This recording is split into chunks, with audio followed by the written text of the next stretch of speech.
So guys, pababa na kami. Galing na kami ng dinner. So ayan, ito yung view pag night. So nagpagabi kami para makita namin yung light.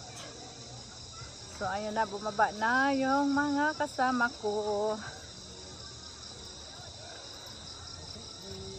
So guys, kung gusto niyo pumunta ng Mirror of the World, pwede kayong magpunta dito ng hapon. Kasi maano niyo naman, maikot nyo naman buong ano yata.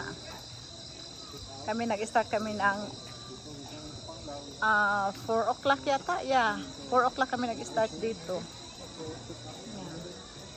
Sige, dito ako ha. Dan ako dito para makikita pa ng view doon. Yan. Yun yung view sa gabi.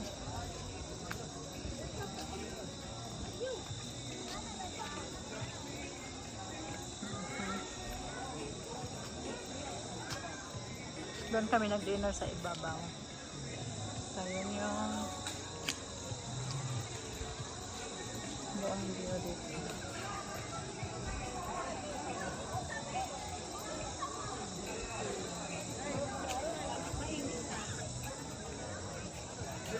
So, ito sila.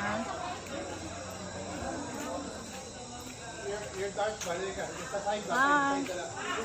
Wata ka pa picture sa kuan.